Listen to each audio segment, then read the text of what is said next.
Vous êtes sur Radio Fulbert, la radio des lycéens. Vous êtes toujours sur Radio Fulbert et Cyprien va vous parler de quelques anecdotes sur le monde du jeu vidéo. Bonjour à tous. Pour commencer, je vais vous parler d'un petit plombier rouge bien connu. Saviez-vous qu'au départ il était charpentier ? Eh oui, ce n'est qu'après la sortie de Mario Bros sur arcade en 1983 qu'il devient plombier. Dans ce jeu, il combat les monstres des égouts avec son frère Luigi. Avant, dans les Mario vs Donkey Kong, il était charpentier.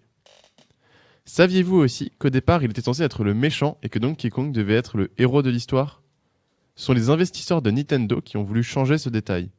Ils pensaient que si le héros était un singe, le jeu ne se vendrait pas.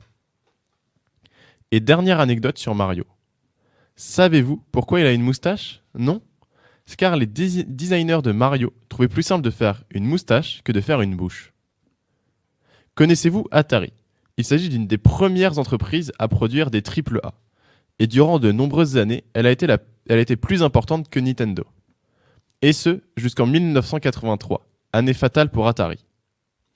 En 1982, le film E.T. sort au cinéma, et quelques mois plus tard, la société rachète les droits d'adaptation du film en jeu vidéo pour 25 millions de dollars.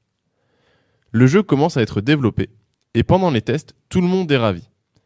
Mais lors de sa sortie en 1983, il est un flop total. Quasiment aucune vente, de nombreux bugs et les critiques très mauvaises.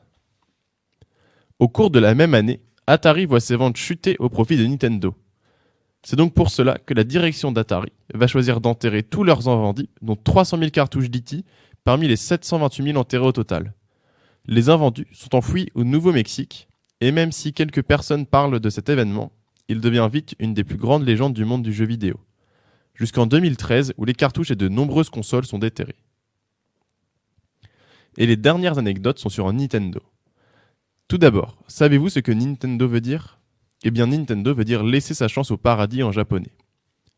Saviez-vous aussi qu'au départ, Nintendo vendait des jeux de cartes, ou encore que Donkey Kong est le premier jeu où un personnage peut sauter ? Merci Cyprien pour